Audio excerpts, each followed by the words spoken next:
വേഴാമ്പൽ എൻ്റെ അടുത്ത് നിന്ന് പാട്ട്. Good morning. ആ പാട്ട് ഞാൻ റെക്കോർഡ് ചെയ്തു, അതിൽ പറന്നുപോയി. എന്നാലും ആ പാട്ട് കേട്ടോ. പ്രഭാതത്തിലെ എത്ര സുന്ദരമല്ലേ. നമ്മളിതൊക്കെ കേട്ട് എക്സസൈസ് ചെയ്ത് മോർണിംഗ് വോക്ക് ഇതൊക്കെ ജീവിക്കുക. അപ്പോൾ നമ്മുടെ അയൽവക്കത്ത് 40 വയസ്സുള്ളവർ അറ്റാക്ക് വന്ന് മരിക്കുന്നു. ഈ ദിവസം ഒരു 41കാരൻ പ്രഷർ രോഗം വന്ന് മരിക്കുന്നു. ഇതെല്ലാം കേട്ട് നമ്മൾ നിൽക്കുക.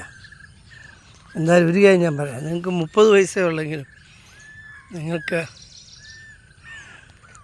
35 വയസ്സേ ഉള്ളെങ്കിലും നിങ്ങൾ എക്സസൈസ് ചെയ്യണം, നടക്കണം. ഭക്ഷണത്തെ നിയന്ത്രിക്കാൻ നമ്മൾ പറയുന്നില്ല, 40 വയസ്സ് വരെ കഴിക്കാം. എന്നാലും ഒരു ശ്രദ്ധ നല്ലതാണ്. ഏത് ഭക്ഷണം കഴിച്ചിട്ടും 10 ചുവട് നടക്കണം.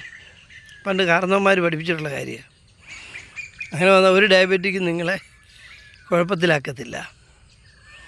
ഭക്ഷണം കഴിയുന്നു, ഒരു 10 മിനിറ്റ് നമ്മുടെ തൊടിയിലോ മുറ്റത്തോ ചുമ്മാ സ്ട്രെസ്ലെസ്സായിട്ട് ചുമ്മാ നടന്നാൽ മതി. അതൊന്ന് ശീലിച്ച് നോക്കി. അബദ്ധവശാൽ കൂട്ടുകാരോട് സദ്യ കഴിച്ചു, ഒന്നും വിഷമിക്കണ്ട. പച്ചമോര് കുടിക്കണം. അത് കഴിയുമ്പോൾ ശ്രദ്ധിക്കുമ്പോരുണ്ടല്ലോ. പിന്നെ അല്പം നടക്കണം. അത് കഴിഞ്ഞ് കാറെടുത്ത് പോകുക. ഉറങ്ങത്തൊന്നുമില്ല. ആ ഹാളിൽ തന്നെ ചുറ്റും ആരും അറിയാതെ വർത്താനമൊക്കെ പറഞ്ഞ് അങ്ങോട്ടും ഇങ്ങോട്ടും 10 മിനിറ്റ് നടന്നാൽ മതി. കൂട്ടുകാരെ കാണാൻ മിണ്ടുകയും ചെയ്യുന്ന ഇറ്റ്സ് ആൻ എക്സസൈസ്. അങ്ങനെ ചെയ്ത് നോക്കി, ലൈഫ് ഒത്തിരി ഹാപ്പി ആയിരിക്കും. ഞാൻ എന്നും എന്നെ കാണുന്നു, ഞാൻ എൻ്റെ വിഷൻ ഇടുന്നില്ല. അല്ല, കിളിയെ വീഡിയോ എടുക്കാൻ പോയതുകൊണ്ടാണ്. പക്ഷെ അവർ പറന്നുപോയി എൻ്റെ ക്യാമറ കണ്ടപ്പോൾ. നൗ ഈവൻ നമുക്ക് ആ പാട്ട് കേൾക്കുന്നില്ലേ നിങ്ങൾ? യെസ്, എത്ര സന്തോഷമാണ് ജീവിതം അല്ലേ. അപ്പം ചെറുപ്പത്തിൽ തന്നെ നമ്മൾ അങ്ങനെ ശീലിച്ച് തുടങ്ങണം. എനിക്ക് ഡയബറ്റിക് ആണെന്ന് അറിഞ്ഞപ്പോൾ തൊട്ട് ഞാൻ എക്സസൈസ് തുടങ്ങി, ചെറുതായിട്ട് നടക്കാൻ തുടങ്ങി. ഇപ്പം 34 വർഷമായി, കഴിയാൻ പോവുക. ഷുഗർ പേഷ്യൻ്റ് എന്ന് പറയാം. പക്ഷേ എക്സസൈസ് മാത്രമേ ഉള്ളൂ. ചെറിയ ഗുളിയുണ്ട്, ഇൻസുലിനില്ല, ഒന്നുമില്ല. ഞാൻ പകൽ വണ്ടി ഓടിക്കുമ്പോൾ ഉറങ്ങുന്ന സ്വഭാവമൊന്നുമില്ല. ഡയബറ്റിക്കാരുടെ ഒരു വീക്ക്നെസ്സാണ്. പിന്നെ ദേഷ്യമില്ല. എൻ്റെ കുടുംബത്തിൽ സന്തോഷം മാത്രമേ ഉള്ളൂ. ഞങ്ങൾ എൻ്റെ വീട്ടിൽ വന്നാൽ പൊട്ടിച്ചിരി കാണാം. ഞങ്ങളാരെയും പരസ്പരം വിധിക്കാറില്ല, സ്നേഹിക്കുക മാത്രമേ ചെയ്യാറുള്ളൂ. നമ്മളെ പറ്റിക്കുന്ന ഒരാളാണ് അടുത്ത് വരുന്നെങ്കിൽ പോലും അയാളെ ഓർത്ത് പ്രാർത്ഥിക്കുകയും സഹതപിക്കുകയും ചെയ്യുകയുള്ളൂ. അതായിരിക്കും ഒരുപക്ഷെ സന്തോഷം തരുന്നത്. B positive always. നമ്മുടെ ഈ നാട് എത്ര സുന്ദരമല്ലേ. ഇവിടെ നമുക്ക് കിട്ടുന്ന അവസരങ്ങളോ അതിലും സുന്ദരമല്ലേ. അപ്പം നമ്മളെ സ്നേഹിക്കുക. ഏറ്റവും കൂടുതൽ നമ്മൾ സ്നേഹിക്കേണ്ട പരസ്പരമാണ്. ഒരു പക്ഷി വന്നിട്ടുണ്ട്.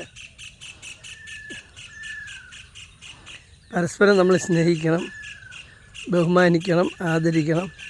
നിങ്ങളൊന്ന് ഓർത്തേ, നമ്മളൊക്കെ ജീവിക്കുന്നതേ എന്തെല്ലാം കണ്ടുകൊണ്ടല്ലേ. ഞാനാണെങ്കിൽ കിടന്നുറങ്ങുന്ന കട്ടിൽ ക്വീൻസ് കട്ടില്ല, ക്വീൻസ്. കിങ്ങാണ് ഏറ്റവും വലുത്, ക്വീൻസിലാണ് കിടന്നത്. എന്നുവെച്ചാൽ ഓരോ സ്വപ്നങ്ങൾക്ക് വേണ്ടി മേടിച്ചതാണ് ഈ ടിക്കറ്റില്ല. എൻ്റെ വിലയൊക്കെ പറഞ്ഞാൽ വലിയ വിലയുള്ള കട്ടില്ല, അതിലെ കിടന്നത്. ഇതെല്ലാം വേണ്ടാന്ന് വെച്ചിട്ട് വെറുതെ ഈ 1.5 അടിയുടെ ബെഡിൽ ജീവിതകാലം മുഴുവൻ കിടന്നുറങ്ങുന്ന ചില ആളുകൾ എനിക്കറിയാം. അവർ പറയുന്നത് അവരുടെ ജീവിതം ലളിതമായിരിക്കണം, അവരുടെ അനുസരണയുള്ളവരായിരിക്കണം, മറ്റുള്ളവരെ ആദരിക്കുന്നതായിരിക്കണം എന്നും പറഞ്ഞാൽ ചിലരുടെ ഒരു സ്ലോഗാണ്. ചില ഈ കോൺഗ്രിഗേഷൻ, കന്യാസ്ത്രീ കോൺഗ്രിഗേഷൻ അച്ഛന്മാർക്കൊക്കെ ഉണ്ടത്. ദാരിദ്ര്യത്തെ പുൽകണം, അനുസരണ വേണം, വിനയം വേണം എന്നൊക്കെ പറഞ്ഞുള്ള സ്ലോഗൻസ് അവർക്ക്. അവർ എത്ര ഹാപ്പിയായിട്ടാണ് ജീവിക്കുന്നത് അല്ലേ. നമ്മളോ, നമുക്ക് കാറുണ്ട്, ബംഗ്ലാവുണ്ട്, ഇഷ്ടത്തിന് ആഗ്രഹിക്കുന്ന ഫുഡുണ്ട്, മെനു വൈഫ് തലേദിവസം ചോദിക്കും നാളെ നമുക്ക് പുട്ടും കടലയാക്കിയാലോ. അങ്ങനെ ജീവിക്കുന്ന ആളുകൾക്കും സമാധാനം സന്തോഷമുണ്ട്. അപ്പം ഞാൻ ഇന്നൊരു പ്രസംഗം കേട്ടത് പറയുന്നത് നമ്മൾ വിനയം വേണം, സ്നേഹം വേണം, കരുതൽ വേണം, ആദരവ് വേണം, മറ്റുള്ളവരെ അനുസരിക്കാനും അംഗീകരിക്കാനുള്ള മനസ്സ് വേണം. ഞാനാണ് രാജാവ് എന്ന ചിന്ത അത് വേണം, മനസ്സിൽ വേണം. I am the king. ഓരോരുത്തരെ സംബന്ധിച്ച് വ്യക്തിപരമായി അങ്ങനെ വിചാരം വേണം, ഐ ആം ദി കിങ്. പക്ഷേ സമൂഹത്തിലായിരിക്കുമ്പോൾ അങ്ങനെയല്ല വേണ്ടത്. I am the slave. കർത്താവ് പറഞ്ഞത് നിങ്ങളിൽ നേതാവാകാൻ ആഗ്രഹിക്കുന്നവൻ സേവകനാകണം. അതാണ്. അത് കണ്ടുപഠിക്കണമെങ്കിൽ നമ്മുടെ ഇപ്പോഴത്തെ സ്പീക്കറെ കണ്ടുപഠിച്ചാൽ മതി. അദ്ദേഹം എവിടെ ചെന്നാലും ഏറ്റവും വിനയാന്വിതനായി കാണാം. ഞാൻ ചിലപ്പോഴും പറഞ്ഞിട്ടുണ്ട്, ഞാൻ ഒരു കല്യാണ സ്ഥലത്ത് അദ്ദേഹം ഏകനായി നിൽക്കുന്ന കണ്ടപ്പം എന്നെ കണ്ടപ്പം എന്നോട് ഇപ്പോൾ അരമണിക്കൂറോളം വർത്താനം. അന്നേരത്തെ ആ പുള്ളിയെ വിളിച്ച് പറഞ്ഞ ആളുകളൊക്കെ ഓടി എത്തുന്നത്. അത്രയും സമയം കമ്പനി കൊടുത്ത ഞാൻ. അതുപോലെ തന്നെ മരണസ്ഥലത്താണേലും പലയിടത്തും അദ്ദേഹത്തിൻ്റെ പെരുമാറ്റം. അപ്പോൾ ഇത് കണ്ട ഞങ്ങൾ സംസാരിക്കണ്ട. ഞാൻ പാൻറ്റ് ഷർട്ടൊക്കെ ചെയ്ത് വിലയും ചെയ്ത് എക്സിക്യൂട്ടീവ് പോസ്റ്റിൽ നിൽക്കുക. നമ്മളെ ഒരു റിട്ടയർ ചെയ്ത ഗവൺമെൻറ് ഓഫീസർ എന്നുള്ള നിലയിൽ, ട്രെയിനർ എന്നുള്ള നിലയിൽ അങ്ങനെ ഇപ്പോഴും ഞാൻ ജീവിക്കുന്നു. ഇദ്ദേഹം ഒരു ഖദർ മുണ്ടൊക്കെ കൊടുത്തൊരു ഷർട്ടുമൊക്കെ ഇട്ട് വിനയത്തോടെ നിൽക്കുമ്പോഴേ ആശയപരമായി ഞാനൊരു സോഷ്യലിസ്റ്റ്, കോൺഗ്രസ് അല്ല, എന്നാൽ പോലും ബഹുമാനം തോന്നിയിട്ടുണ്ട്. വിനയം അതൊക്കെ അഭിനയമാണോ? രാഷ്ട്രീയക്കാർ ഒത്തിരി അഭിനയിക്കുന്നവരാണ്. അഭിനയമാണോ എന്ന് എനിക്കറിയില്ല. പക്ഷേ റിയൽ ആണെങ്കിൽ ഫാൻറ്റാസ്റ്റിക്. അതേ ഞാൻ പറയുന്നുള്ളൂ. കാരണം രാഷ്ട്രീയക്കാരെല്ലാം അഭിനയത്തിൻ്റെ ആശാന്മാരാണ്. ഞാൻ രാഷ്ട്രീയക്കാരുടെ 35 വർഷം ജീവിച്ച ആളാണല്ലോ. പഞ്ചായത്ത് സർവീസിൽ കുറച്ച് കാലം മുനിസിപ്പൽ സെക്രട്ടറി, മുനിസിപ്പാലിറ്റി ക്രിയേറ്റ് ചെയ്ത സമയത്ത് അവിടെ ഇരുന്നിട്ടുണ്ട്. അപ്പോൾ ഇവരുടെ എല്ലാം ഈ ആശാന്മാരുടെ എല്ലാം രീതികൾ എനിക്കറിയാം. അതുകൊണ്ട് സത്യസന്ധരായൊരു 99% ഉണ്ട്. എന്നാൽ 1% എല്ലാവരും കൂടെ ഉണ്ടത് ചീത്തപ്പേരുണ്ടാക്കുന്നവർ. അപ്പോൾ അതും നമുക്കറിയാം. ഓക്കെ, എനിക്കാവും. അപ്പം ഈ 1.5 അടി കട്ടിലേക്ക് കിടന്നുറങ്ങുന്നവരുടെ സന്തോഷം അത് അവസാനിക്കുന്നത് സ്വർഗത്തിൽ ചെല്ലുമ്പോഴാണ്. അത്രമാത്രം ദീർഘമായ സന്തോഷത്തിൽ അവരൊക്കെ ജീവിക്കുന്നു. ഞാൻ പലപ്പോഴും ഒരിക്കും കുടുംബജീവിതം നയിക്കുന്ന ഞാൻ എത്രയോ സന്ദർഭങ്ങളിൽ തളർന്നു പോയിട്ടുണ്ട്, എത്രയോ സന്ദർഭങ്ങളിൽ വീണു പോകാൻ പോയിട്ടുണ്ട്, എത്രയോ സന്ദർഭങ്ങളിൽ ഓഫീസിലെത്താൻ വണ്ടിക്കൂലിയിലാതെ ഇരുന്നിട്ടുണ്ട്. പക്ഷെ അന്നേരമൊക്കെ എനിക്ക് കരുത്ത് തന്ന എൻ്റെ പ്രിയപ്പെട്ട ഭാര്യയാണ്. ഓരോ ഉപദേശങ്ങൾ ഭഗവാൻ കൃഷ്ണൻ അർജുനന് യുദ്ധവേളയിൽ കൊടുത്ത പോലെ ചില ഉപദേശങ്ങളൊക്കെ എനിക്ക് തരും. പെട്ടെന്ന് എനിക്ക് ദേഷ്യം വരും, പക്ഷേ പിന്നീട് ആലോചിക്കുക ശരിയായി. പക്ഷേ ഇന്ന് അതിനെല്ലാം നമ്മൾ കടന്നു കയറി ഈ അഹംഭാവവും അഹങ്കാരവും ഒക്കെ കളഞ്ഞ് വലിയ ഓഫീസറാണെന്നുള്ള ഇതെല്ലാം കളഞ്ഞ് ഒരു സാധാരണക്കാരനായി മാറിയപ്പം ഇന്ന് ഞാൻ സമാധാനത്തിൻ്റെയും സന്തോഷത്തിൻ്റെയും മടിത്തട്ടിലാണ് ഉറങ്ങുന്നത്. അതുകൊണ്ട് എൻ്റെ കടമ റിട്ടയർ ചെയ്തുകൊണ്ട് തീർന്നിട്ടില്ല. എനിക്കറിയാം. ഞാനിപ്പോഴും ശക്തമായി സമൂഹത്തിലിറങ്ങി പ്രവർത്തിച്ചുകൊണ്ടിരിക്കുകയാണ്. എനിക്ക് കിട്ടുന്ന അവസരങ്ങളെല്ലാം ഞാൻ എന്നോട് കൂടെ നിൽക്കുന്നവരെ ഉയർത്തിക്കൊണ്ടുവരിക എന്നുള്ളതാണ് നമ്മുടെ ലക്ഷ്യം. എനിക്ക് സംശയിച്ചെടുക്കാൻ കഴിഞ്ഞ അറിവ്, പരിജ്ഞാനം, വിജ്ഞാനം, സ്നേഹം, കരുണ ഇത് പങ്കുവയ്ക്കാനും മറ്റുള്ളവർക്ക് അത് ഷെയർ ചെയ്യാനുമുള്ള ശ്രമമാണ് ഞാൻ നടത്തുന്നത്. ഒരുപക്ഷെ പലവിധ കാരണങ്ങൾ, പലവിധ സാഹചര്യങ്ങൾ പലർക്കും അത് കഴിഞ്ഞിട്ടുണ്ടാകത്തില്ല. പക്ഷെ അത്തരക്കാരെ കൂടെ പിടിച്ച് നിർത്തി ഈ സ്നേഹം പഠിപ്പിക്കുക, ബഹുമാനിക്കാൻ പഠിപ്പിക്കുക, ആദരിക്കാൻ പഠിപ്പിക്കുക, നമ്മളെ തന്നെ സ്നേഹിക്കുക. ആദ്യം first of all you love your self. നിൻ്റെ ശരീരത്തിനെയും മനസ്സിനെയും നീ സ്നേഹിക്കുക, നിൻ്റെ കുടുംബത്തെ സ്നേഹിക്കുക, പിന്നെ എല്ലാം ഓക്കെയാണ്. കുടുംബത്തെ സ്നേഹിക്കാത്ത ഒരുത്തനും ഒരിടത്തും പോയി വിജയിച്ചിട്ടില്ല. തൻ്റെ കൊച്ചുമക്കളെയും മക്കളെയും സ്നേഹിക്കാൻ കഴിയാത്തവൻ, തൻ്റെ ഭവനത്തെ സ്നേഹിക്കാൻ കഴിയാത്തവൻ ലോകത്ത് എവിടെ പോയാലും രക്ഷപ്പെടത്തില്ല. കാരണം അത് നോക്കൂ, അങ്ങനെയുള്ളവർക്ക് മാത്രമേ ആത്യന്തിക വിജയം കൈവരിക്കൂ. നമ്മുടെ മുൻ മുഖ്യമന്ത്രി പിണറായി സാറിനോട് എനിക്കൊരു ബഹുമാനം. അദ്ദേഹം എവിടെ പോയാലും മക്കളെയും കൊച്ചുമക്കളെയും കൂട്ടും. അദ്ദേഹത്തിൻ്റെ ശക്തിയാണ്. അങ്ങനെ വേണ്ടത്. അല്ലാതെ എൻ്റെ ഭാര്യയെ എൻ്റെ വണ്ടിയെ കയറ്റിയല്ല, എൻ്റെ മന്ത്രിക്ക് അതൊരു കാര്യമില്ല. മന്ത്രി താമസിക്കും, മന്ത്രിയുടെ ഭവനത്തിൽ അവൻ്റെ ഭാര്യയും മക്കളും ഉണ്ടായിരിക്കണം. എങ്കിലേ ആ ഭവനമാകത്തുള്ളൂ. കൂടുമ്പോൾ ഇഷ്ടമുള്ളത് കുടുംബം എന്ന് പറയാറില്ലേ. അപ്പോൾ ആ സന്തോഷമുള്ള കുടുംബത്തിന് സന്തോഷമുള്ള കാര്യങ്ങൾ വരത്തുള്ളൂ. എപ്പോഴും ദുഃഖിച്ചും വേദനിച്ചും ഗൗരവപ്പെട്ടും ദേഷ്യപ്പെട്ടും ജീവിക്കുന്നവരുടെ കൈകളിൽ നിന്ന് എങ്ങനെയാണ് ശാശ്വത സമാധാനത്തിൻ്റെ സന്ധി നിർദ്ദേശങ്ങൾ വരിക? അപ്പോൾ സ്നേഹിക്കണം, ബഹുമാനിക്കണം, ആദരിക്കണം. ഞാനിപ്പം ഐ ആം ഇൻ മൈ 67 ആകാൻ പോകുന്നു. അത് മോശപ്പെട്ട വയസ്സൊന്നും അല്ലല്ലേ.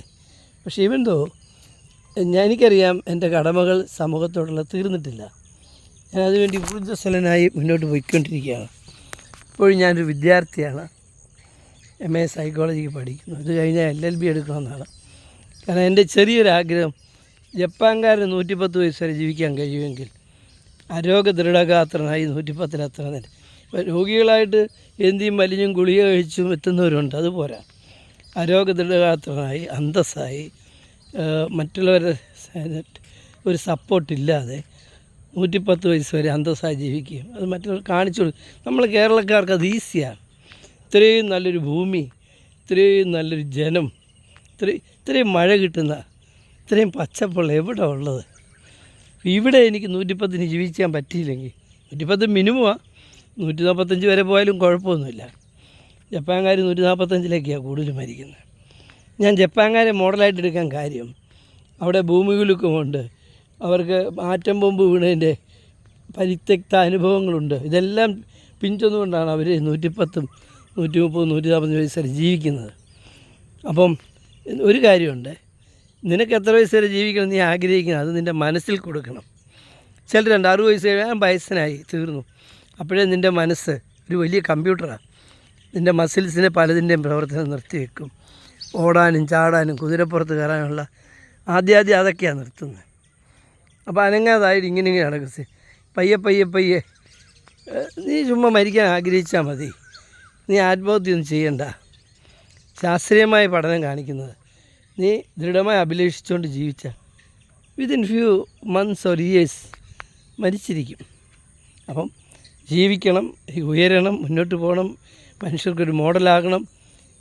ഞാൻ പഠിച്ച നല്ല കാര്യങ്ങൾ പങ്കുവെക്കണമെന്ന് ആഗ്രഹത്തോടു കൂടി തൃഷ്ണയോടുകൂടി ആഗ്രഹിച്ച 110 വയസ്സ് വരെ ഈസിയായിട്ട് പോകും. അതിനുള്ള ശ്രമമായിരുന്നു നടന്നത്. ഞാനിത് പച്ചയായിട്ട് പറയുന്നതെന്ന് വെച്ചാൽ നിങ്ങളറിയണം, വാഹനാപകടമോ അല്ലെങ്കിൽ എന്തെങ്കിലും അബദ്ധത്തിൽപ്പെട്ടോ മരിച്ചില്ലെങ്കിൽ നമ്മൾ 110-നപ്പുറം പോകും. അതാണ് നമ്മുടെ ശ്രമം. കേരളക്കാർക്ക് അത് പോയി ഇത്രയും ഭംഗിയുള്ള, ഞാൻ ഒത്തിരി യാത്ര ചെയ്യുന്ന ആളാണ്. എവിടെയെല്ലാം വിദേശത്തൊക്കെ പോയിരിക്കുന്നു, എത്ര കോണ്ടിനെൻറ്റൽസിലൊക്കെ പോയി, മിഡിൽ ഈസ്റ്റിൽ പോയിരിക്കുന്നു. അവിടെ ഒന്നും കാണാത്ത ഒരു സ്ഥിതി വൈശേഷം കേരളത്തിനുണ്ട്. ഇപ്പം ഇവിടെ നമ്മൾ കുശുംബന്മാരാണ്, കുന്നായ്മ. ഈ കുശുംബം കുന്നായ്മ ഉടലെടുക്കുന്നത് എപ്പോഴാണെന്നറിയാമോ? അയൽവക്കത്ത് താമസിക്കുന്ന ആൾ ഉയർച്ച, ആ ഉയർച്ച എനിക്കും വേണമെന്ന് ആഗ്രഹിക്കുമ്പോഴാണ്. അതിൽ അയൽവക്കത്ത് ഒരു മോള് ഡോക്ടറായപ്പം എൻ്റെ മോനെ ഡോക്ടറാക്കണമെന്ന് ആഗ്രഹം, അത് കുശുമ്പായിട്ട് തോന്നുന്നില്ല, അതൊരു പോസിറ്റീവ് സിഗ്നലാണ്. അപ്പോൾ അതിനെ ബോധ്യപ്പെട്ട് എടുക്കും. ഇതുപോലെ ഇത്ര സ്നേഹിക്കുന്ന കേരളത്തിലെ, ഇന്ത്യ, ലോകത്ത്, ഏഷ്യയിൽ ഏറ്റവും ആദ്യം പട്ടിണിയില്ലാത്ത ടൗണായിട്ട് തിരഞ്ഞെടുത്തത് കോട്ടയമാണ്. ഒരു കോട്ടയംകാരനും മറ്റൊരുത്തരും വിശന്നിരിക്കുന്നത് കണ്ടച്ച് ഭക്ഷണം കഴിക്കാൻ കഴിയില്ല, അവനത് ഷെയർ ചെയ്യും. അതുപോലെ തന്നെ കോട്ടയം ജില്ലയാണ് ആദ്യമായി ഇത് നമ്മുടെ പട്ടിണിയുടെ ആ ലിസ്റ്റിൽ നിന്ന് ആദ്യമായി പേര് വെട്ടപ്പെട്ടത്. ഇത് ഞാനിങ്ങനെ കേരളത്തിൽ നിന്ന് പറയുന്നതല്ല, ലോകം മുഴുവൻ അറിയാവുന്ന കാര്യം ഇത്. എല്ലാവരും എല്ലാം റിസർച്ച് ചെയ്തുകൊണ്ടായിരിക്കും. കേരളത്തിലെ മുഖ്യമന്ത്രി ലോകം മുഴുവൻ പഠിക്കുന്നൊരു മനുഷ്യനാണ്. ഇതിനേക്കാൾ കൂടുതൽ പഠിച്ചിരുന്നത് VS അച്യുതാനന്ദൻ എന്ന് പറയുന്ന ആളെ, AK ആൻ്റണി എന്ന് പറയുന്ന ആളെ, VM സുധീരൻ മുഖ്യമന്ത്രി ആയിട്ടില്ലെന്ന് എനിക്ക് തോന്നുന്നു. പക്ഷേ അദ്ദേഹത്തെപ്പറ്റി ലോകം മുഴുവൻ പഠിച്ചുകൊണ്ട് എന്നുവെച്ചാൽ ഈ റിസർച്ചുമായിട്ട് ചെല്ലുമ്പോൾ നമ്മൾ പലയിടത്തും ഇത് കാണും. കേരളത്തെപ്പറ്റി പറയുമ്പം പൊങ്ങി വരുന്ന ചില പേരുകൾ. അപ്പം VM സുധീരനെ പോലെ തന്നെ ഉയർന്നു വരാൻ സാധ്യതയുള്ള ഒരാളാണ് ഇപ്പോഴത്തെ ആഭ്യന്തരമന്ത്രി. വളരെ അറിയാം ശീലം എന്നൊക്കെ നമ്മൾ പറയും. എന്ന് വെച്ചാൽ അദ്ദേഹത്തിൻ്റെ ആ പ്രവർത്തനം, ആഭ്യന്തരമന്ത്രിയായ അന്നു മുതൽ അദ്ദേഹം തീക്ഷ്ണമതിയാണ് പ്രവർത്തിക്കുന്നുണ്ട്. അല്ലാതെ നാളത്തേക്ക് വെച്ചാൽ ഒരാൾ രക്ഷപ്പെടുകയില്ല. അതും അദ്ദേഹം ഫൈറ്റ് ചെയ്യുന്ന ആരോടാണെന്നറിയോ? ലോകത്തെ ഏറ്റവും ശക്തിയുള്ള സംഘടനയാണ് മയക്കുമരുന്ന് ലോബി. അമേരിക്കൻ പ്രസിഡന്റുമാരെ പലരെയും വധിച്ചത് ഈ ലോബിയാണ്. ഇപ്പം നമ്മുടെ ചെന്നിത്തല ഏറ്റെടുത്തിരിക്കുന്ന ദൗത്യം മഹാഭയങ്കരമാണ്. അത് അടിച്ചൊതുക്കുക അവന്മാർ, അത് പലരും ഭയങ്കര നമ്മുടെ സമൂഹത്തിൽ തന്നെ മാന്യന്മാരാണ് ഇതിൻ്റെയൊക്കെ നേതാക്കന്മാർ. ഉദ്ഘാടന വേളയിൽ മന്ത്രി വരുമ്പോൾ കൂടെ നിന്ന് വിളക്ക് തിരിക്കുന്നതിൽ ഒരാളായിരിക്കാം ഈ മയക്കുമരുന്ന് ലോബിയുടെ ഉടമ. നമ്മളാരും അറിയുന്നില്ല. അപ്പോൾ അങ്ങനെ ഉള്ളവരുമായിട്ട് ഇദ്ദേഹം പോരാടാൻ പോകുന്നത്. അത് ചെറിയ കാര്യമൊന്നുമല്ല. ചെന്നിത്തലയ്ക്ക് ആയുസ്സും ആരോഗ്യം ലഭിക്കട്ടെ, അദ്ദേഹത്തിൻ്റെ ആ ദൃഢനിശ്ചയം മുന്നോട്ട് അതുപോലെ പോകട്ടെ, കഴിയട്ടെ എന്ന് ആഗ്രഹിക്കുകയാണ്. തീർച്ചയായിട്ടും ഒന്ന് അത്ഭുതപ്പെട്ടു പോയി അല്ലേ? ഒരു മാസം കൊണ്ട് എന്തുമാത്രം പേരെ അറസ്റ്റ്, എത്ര കോടിയുടെ മയക്കുമരുന്ന് സീസ് ചെയ്ത്. ദാറ്റ് മീൻസ് ഇതിങ്ങനെ ഫ്രീ ആയിട്ട് ഫ്ലോട്ട് ചെയ്യുമായിരുന്നു അല്ലേ? ആരുടെയും ചോദ്യം ചെയ്യലില്ലാതെ, തടസ്സങ്ങളില്ലാതെ. കേരളത്തിൽ സമാധാനം വേണം, പോലീസ് ആരുടെയും കൊങ്ങയ്ക്ക് പിടിക്കരുത്. ഇന്നലെ ഒരു പത്രക്കാരൻ കൂടെ ഇറങ്ങിയതാണ്. ഇത്രമാത്രം വന്ന് പോലീസുകാരെന്ത് ചെയ്തു? അവരുടെ ഡ്യൂട്ടി വിട്ടുപോയി. അവർ ജോലിയല്ലേ ഇത്. സസ്പെൻഷനും ചീത്തപ്പേരും മേടിക്കാൻ അവർക്ക് തന്നെ താല്പര്യം. പക്ഷേ ഇപ്പോൾ അതേ പോലീസ് തന്നെ വീര്യത്തോടു കൂടി ഈ മയക്കുമരുന്നുകാരെ കൊങ്ങായ്ക്ക് പിടിക്കുന്നു, അവൻ്റെ മുതുകിന് ഇടിക്കുന്നു, അവനെ പിടിക്കുന്നു.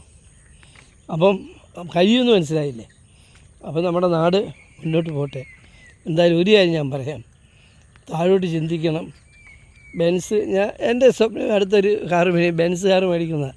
അതിൻ്റെ പോസിറ്റീവ് തിങ് എന്ന് വെച്ചാൽ ആ ബെൻസിൽ ആകർഷണമായിട്ടല്ല, ചുവടുകൾ എപ്പോഴും മുകളിലേക്ക് വെക്കണമെന്നുള്ളതുകൊണ്ടാണ്. കഴിഞ്ഞ പ്രാവശ്യം അവധിക്ക് എൻ്റെ മോന് ഇന്നോവ വരെ വാങ്ങിത്തരാമെന്ന് പറഞ്ഞാൽ വേണ്ട, എനിക്ക് ബെൻസ് മതി എന്ന് പറഞ്ഞിരിക്കുക. അത് എനിക്ക് തന്നെ മേടിക്കണമെന്നുള്ള ആഗ്രഹമുണ്ട്. എന്ന് വെച്ചാൽ അത് ജീവിതത്തെ ഉയർത്തിക്കൊണ്ട് പോകാൻ വേണ്ടിയല്ല, താഴാൻ വേണ്ടിയല്ല. ഇപ്പം ഞാൻ 110 പറയുമ്പോൾ ചില അച്ചായന്മാർ പറയും, അയ്യോ ഇത് തന്നെ പാടുപെട്ടായിരിക്കുന്നത്, അവർക്ക് 75-80 ആയിട്ടുള്ളൂ. പക്ഷെ ഒന്ന് ഞാൻ പറയാം, ഈ കേരളത്തിൽ ഇത് സാധിച്ചില്ല, ലോകത്തൊരിടത്ത് സാധിക്കില്ല. ഇവിടെ നിങ്ങൾക്കൊരു ബനിയനും നിക്കറും കൊണ്ട് ഇവിടെ ജീവിക്കാം. അമേരിക്കയിൽ ജീവിക്കണേ 35,000 രൂപയുടെ കോട്ടും 50,000 രൂപയുടെ ഷൂ ഒക്കെ ഇട്ട് മഞ്ഞത്തിറങ്ങാൻ പറ്റത്തുള്ളൂ. കാറിന് തന്നെ പുതിയ വീല് പിടിപ്പിക്കണം, മഞ്ഞത്തോട്. ഇവിടെ അതൊന്നും ആവശ്യമില്ല. നിങ്ങളുടെ കാറുമായിട്ട് എനിക്ക് എപ്പോഴും നടക്കാം.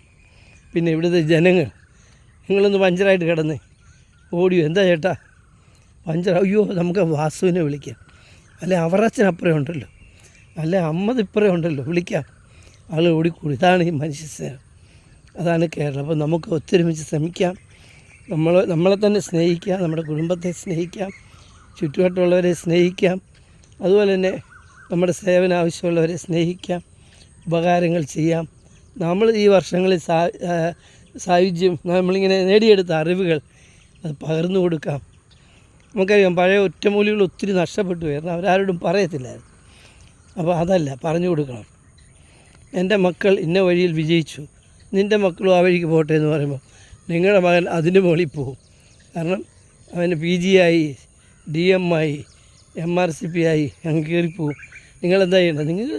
നിങ്ങൾക്കറിയാവുന്ന കാര്യങ്ങൾ നിങ്ങളുടെ സമൂഹത്തിൽ പറയുക, സ്നേഹത്തോടെ ഉപദേശിക്കുക, ആരുടെയും കുറ്റം പറയാതിരിക്കുക, ആരെയും വിധിക്കാതിരിക്കുക. ഓക്കെ, അപ്പോൾ ഓൾ ദ ബെസ്റ്റ്. ഞാൻ ഒരു വേഴാമ്പലിനെ കണ്ട് പെട്ടെന്ന് ആകർഷണമായി തുടങ്ങിയതാണ്. പക്ഷേ ഞാൻ അല്പം നേരം സംസാരിച്ചു. Okay, I am standing behind the curtain. But even though this is Simon, it's me Simon YouTube channel. Simon Varghese, hi, good morning. Simon Varghese Instagram, Simon Facebook welcomes you. Okay, have a fantastic positive day. ഞാൻ ഈ കാണിക്കുന്ന video ഇല്ലേ, നിങ്ങൾക്കൊരു ആകർഷണം. ഇതാണ് വെട്ടിത്തറ. ഇവിടെ ഇപ്പോൾ 3 cinema എടുത്തു കഴിഞ്ഞു. അപ്പം ഒരുപക്ഷെ ഒരു തൊടുപുഴയിലെ ഗ്രാമത്തെ പോലെ ആകാൻ സാധ്യത. ഇതൊരു 4 കൂടുന്നൊരു ജംഗ്ഷൻ പോലെയാണ്, ഒരു മേൽപ്പാലം, ഭയങ്കര ഭംഗിയാണ്. 3 സിനിമ എടുക്കുന്നത് ചെറിയ കാര്യമൊന്നുമല്ല. ഇവിടെ എത്തിച്ചേരാത്ത എളുപ്പമൊന്നുമല്ല, ചെറിയ റോഡല്ലേ ഉള്ളൂ. കഴിഞ്ഞ ദിവസം വന്ന 500 പേരാണ് ഒരു രാത്രി മുഴുവൻ ഇവിടെ ഷൂട്ടിങ്ങിൽ പങ്കെടുത്തത്. നാട്ടുകാർക്കൊക്കെ സന്തോഷം, കാരണം അവർക്ക് പലതരത്തിലുള്ള സഹായം അവർ കൊടുക്കുകയും ചെയ്തു. ഇനിയും സിനിമകൾ വരണമെന്ന് അവരുടെ ആഗ്രഹം. Okay, all the best. Have a fantastic positive day. Praise our God. Thank U.